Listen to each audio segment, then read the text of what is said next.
Imagine waking up one morning and realizing your money is no longer yours. The banks are closed, your card is declined, and suddenly everything you trusted disappears.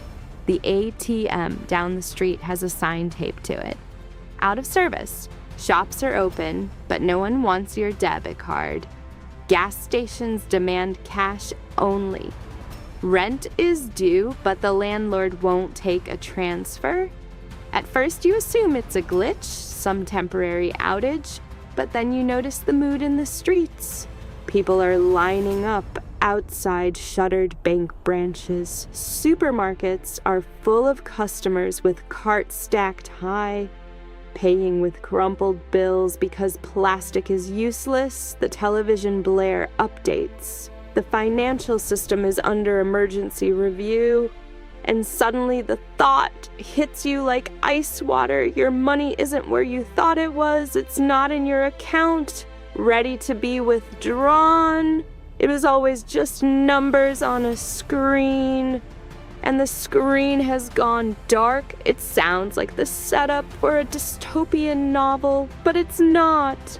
It has happened before, and not in some far-off, unstable nation you never think about.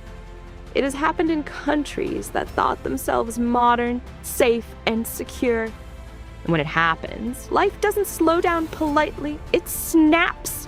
The rules of wealth and survival shift overnight. Take Argentina, the year 2001. After years of economic mismanagement, debt, and IMF bailouts, the government was desperate. Banks were bleeding deposits as citizens tried to convert pesos into dollars and move them abroad, so the government slammed the doors shut. They called it the corralito, the little corral. But for ordinary Argentinians, it was a cage. Cash withdrawals were capped at 250 pesos a week. Accounts denominated in dollars were forcibly converted into devalued pesos. In just weeks, savings meant for homes, businesses, or retirement lost half their real value. People banged pots and pans in the streets. Middle-class families that had thought of themselves as safe and stable were suddenly thrown into chaos. That is what happens when banks shut down. Money evaporates not in some abstract sense, but in the way bread, milk, and rent become unaffordable overnight. And Argentina is not alone. Cyprus, 2013. The European Union forced the government to freeze bank deposits as part of a bailout deal. Ordinary depositors woke up to discover that accounts over 100,000 euros would be raided, literally seized, to rescue failing banks. It wasn't the billionaires who felt it most. It was businesses that suddenly couldn't pay employees, retirees who couldn't access their pensions, parents who couldn't cover tuition for their children. In Lebanon in 2019, years of corruption and fiscal collapse triggered capital controls. Banks limited withdrawals to a few hundred a month, no matter how much was in your account. Savers stormed branches, not with paperwork, but with guns. And in each of these cases, the story was the same. What you thought was your money turned out to be theirs. Even in the United States, the land of this could never happen here. The banks have closed. In 1933, in the depths of the Great Depression, President Franklin Roosevelt declared a nationwide bank holiday. For 4 days, every single bank in the country shut its doors. Citizens couldn't withdraw cash, businesses couldn't pay wages, and uncertainty reigned. It was only after the government inspected and selectively reopened banks that public confidence was slowly rebuilt. But think about it. One of the wealthiest nations on earth had to literally freeze its entire banking system just to prevent collapse.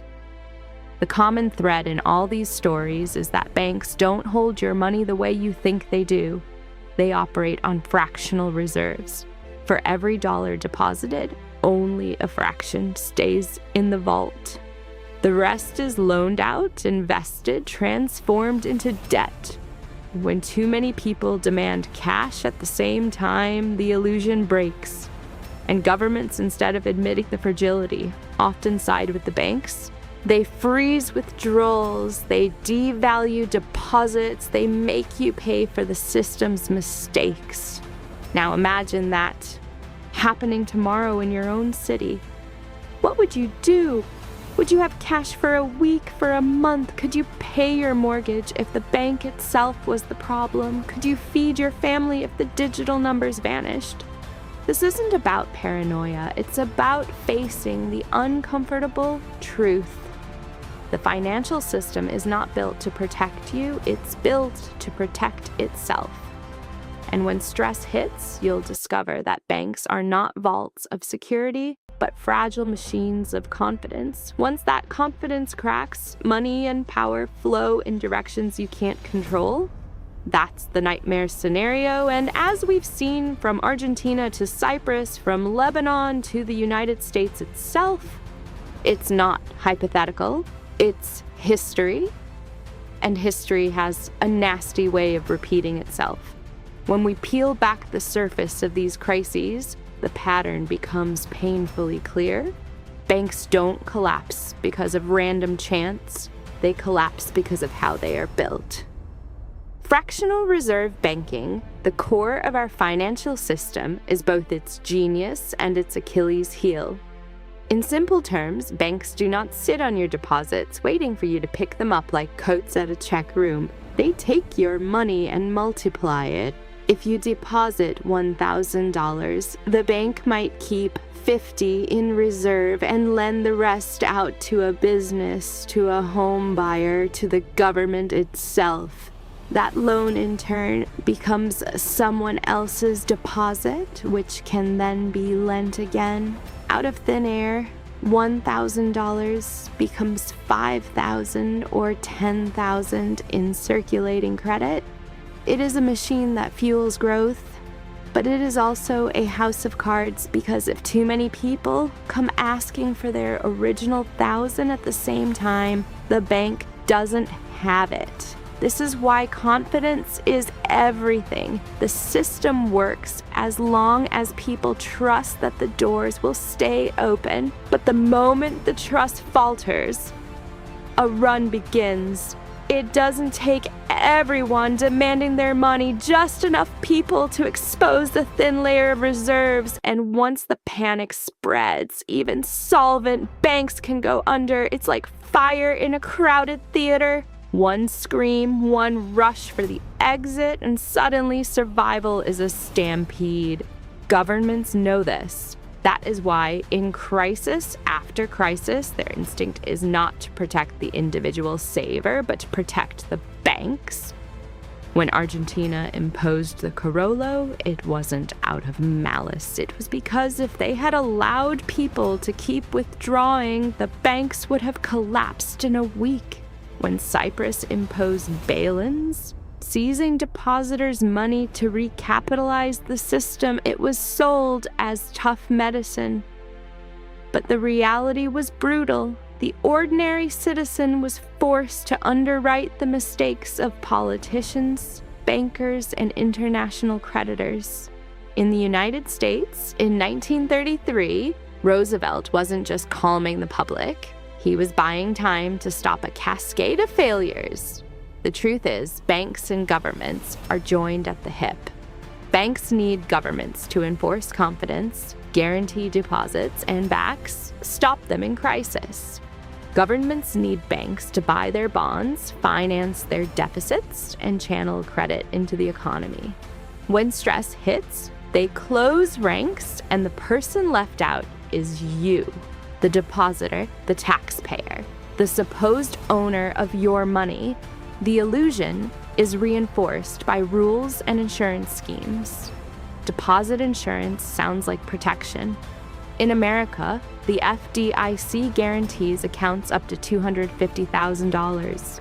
But ask yourself if every depositor in the country rushed to claim that guarantee, would money be there? No. The insurance fund is a fraction of deposits. Its real power is psychological. It is a placebo designed to keep you calm. And what happens when the banks shut? Commerce grinds to a halt, digital payments vanish, salaries are delayed, supply chains seize up. In Lebanon, factories couldn't import raw materials because they couldn't wire dollars abroad. In Greece, during the 2015 crisis, people lined up at ATMs in the blazing heat, waiting hours to withdraw a mere 60 euros a day. Weddings were postponed, surgeries delayed, children pulled out of schools. All because the financial system had decided that access to money was no longer a right, but a privilege to be rationed. Even in the age of smartphones, crypto, and fintech apps, the problem hasn't gone away. In fact, it has deepened. The digitalization of money has made us more dependent than ever on banks and centralized systems. If the server goes down, if the card reader fails, if the institution freezes your account, your wealth is suddenly nothing but digits in limbo. In a cashless society, the idea of bank shutdown isn't some ancient fear from the Great Depression. It is a modern nightmare waiting to happen. Now think about the ripple effects. Businesses can't pay workers, so layoffs spread. Supermarkets can't pay suppliers, so shelves empty. Investors panic, selling assets at fire sale prices, draining retirement accounts and pensions. The government scrambles to restore confidence. But every day, the lines grow longer and the patience thinner. What began as a technical decision in a boardroom cascades into a full-blown social crisis. And the longer it drags on, the more desperate people become. Bartering, hoarding, even rioting. This is not theoretical. It has happened in nations across the globe. It could happen again. And if you think it could never happen in America, Britain, or Germany, remember those are exactly the words spoken in Argentina in 2000, in Greece in 2010, in Lebanon in 2018. Stability is an illusion until the day it isn't. The uncomfortable reality is this. Banks do not exist primarily to protect your wealth. They exist to protect themselves and the system they serve. When stress comes, they will sacrifice you to survive. The system is built this way, and pretending otherwise is the most dangerous mistake of all. Imagine waking up tomorrow to find your bank's website offline, your debit card declined, and your paycheck delayed indefinitely. Now stretch that beyond a day or two. What if the shutdown lasted weeks? Would you have cash to cover food, rent, and bills? Could your employer even pay you if payroll systems were frozen? This is where the fiction merges into terrifying reality. Banks are not neutral vaults. They're arteries of the economy. Cut them off and everything downstream begins to die. Lessons of past crises aren't dusty history, they're warnings. When Argentina closed its banks in 2001, the rage on the streets wasn't just about money, it was about betrayal. Ordinary people felt like hostages of a system they couldn't trust. In Cyprus in 2013, middle-class savers watched decades of careful work vaporized overnight to save institutions deemed too big to fail. In Lebanon, the collapse shredded the very idea of citizenship as people realized their leaders had gambled away their future. And in the United States, the Great Depression scarred an entire generation into saving habits that lasted a lifetime. What ties all of these stories together is the same uncomfortable truth. Your money is only yours until the system says otherwise.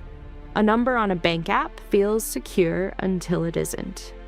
And that is why the lesson for today is so critical. In a world of record government debt, fragile global supply chains, and rising geopolitical tensions, the idea of a bank holiday or capital controls is not far-fetched. It is a tool in the state's arsenal. So what can you do? No, the answer is not panic withdrawals or stuffing cash under a mattress. History shows that reactionary fear only makes you more vulnerable. The real strategy is resilience. Diversification is not a buzzword, it is survival. Having assets in more than one form, more than one institution, even more than one country can mean the difference between paralysis and mobility. Real wealth is not just what you earn, but what you can actually access in a crisis. Gold, real estate, alternative stores of value, even cash reserves. These are not old-fashioned ideas, they are lifelines. And beyond the personal, there is the collective. We must recognize how laws are written. Time and again, governments design financial protections that sound like they protect citizens, but really shield the system. Deposit insurance, emergency powers, capital controls, these are ways of managing panic, not preventing collapse. If we don't understand this, we become complacent. If we do understand it, we can pressure for better rules, for transparency, and for accountability in a system that has shown repeatedly it will push itself before us. The haunting part of this story is how fragile confidence really is. Banks don't need to collapse physically. They only need people to stop believing. The moment that faith cracks, the countdown begins. And once a shutdown is declared, the mask slips. The banks were never neutral, never just service providers. They are power structures deeply tied to governments, corporations, and global markets. You are not a client. You are a participant in a system that works until it doesn't. History doesn't repeat exactly, but its echoes are loud. The lesson from Argentina, Cyprus, Lebanon, Greece, and the United States is simple. Do not confuse access with ownership. If your wealth only exists at the mercy of institutions, then it is not truly yours. To build financial freedom, you must look past the illusion of safety and prepare for the moments when the system falters. Because one day the question might not be, what if banks shut down tomorrow? But what do I do now that they already have? If this gave you a new perspective, hit subscribe. One day this may no longer be a question of what if, but what now? And when that moment comes, only those who understand the system will be prepared